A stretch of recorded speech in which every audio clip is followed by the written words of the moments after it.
રાહુલ ગાંધીએ સંસદમાં હિન્દુને લઈને આપેલા નિવેદનના સુરતમાં પડ્યા પડઘા, ભાજપે વિરોધ પ્રદર્શનથી કરી માફીની માંગ।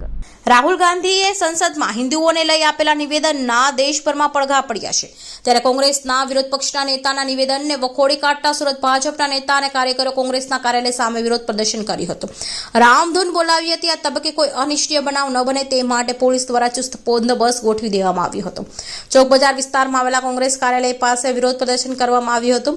રાહુલ ગાંધી માફી માંગે તેવી માંગ કરાઈ હતી। સાથે જ કોંગ્રેસના નેતાઓ વાણી વિલાસ સતત કરતા હોવાથી પક્ષ દ્વારા માફી માંગવામાં આવે તેવી માંગ કરવામાં આવી હતી। આ તબક્કે કોંગ્રેસના વિરોધમાં નારેબાજી કરવામાં આવી હતી। ભાજપ પ્રમુખ નિરંજન જાજમેરાએ કહ્યું કે હિન્દુઓ હિંસક છે તેવી ટિપ્પણી કરી છે। રાહુલ ગાંધીને સંસદની ગરિમાનું કોઈ ભાન નથી, બંધારણનું કોઈ ભાન નથી, હોદ્દાઓની ગરિમા જાળવતા નથી। આવા નેતાઓનો વિરોધ અમે કરી રહ્યા છીએ। વડાપ્રધાનને પણ શાંતિથી સાંભળ્યા વગર દેકારો કરનાર નેતાની નીતિ રીતિનો વિરોધ કરી રહ્યા છીએ। ભગવાન તમને સદબુદ્ધિ આપે તેવી પ્રાર્થના કરીએ છીએ।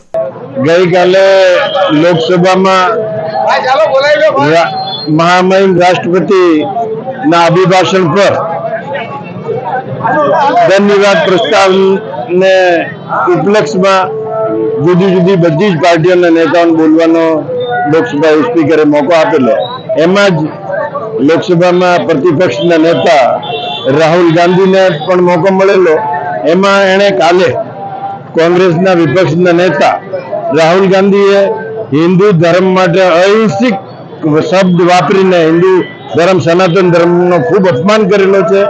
જે લોકો જ્યારે વોટ લેવાના હોય એવા રાહુલ ગાંધી કોર્ટ ઉપર જનેऊ પહેરીને આવે ને હિન્દુ ધર્મ એને સારો લાગે ને જ્યારે વોટની જરૂર નહીં હોય ત્યારે એમ કે હિન્દુ ધર્મ અહિંસક છે।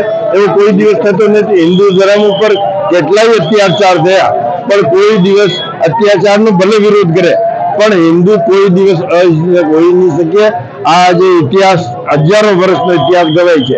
હિન્દુ ધર્મના ઘણા બધા મંદિરો તોડ્યા, વિરોધીઓ મુગલો જે શાસન કરવા માટે આવેલા પણ હિન્દુ હિંસક નહીં હોઈ શકે। આ એનો પ્રમાણ છે। આજે પણ રામ જન્મભૂમિ, હમણાં રામ મંદિર બનેલો, હજુ બી કૃષ્ણ ભૂમિ બાકી છે, બનારસની જ્ઞાનવાપી મસ્જિદ બાકી છે। પણ હિન્દુ હિંસક હોય તો હિન્દુઓનો આખા હિન્દુસ્તાનમાં બહુ જ છે પણ એ કોઈ દિવસ હિન્દુ નિયમ કાનૂન સિસ્ટમથી હિન્દુ ધર્મ ચાલવા વાળો છે। અમે એને લીધે ભારતીય જનતા પાર્ટી વતી રાહુલ ગાંધીનો સખત વિરોધ કરીએ છીએ કે એને હિન્દુસ્તાનની માફી માંગવી જોઈએ।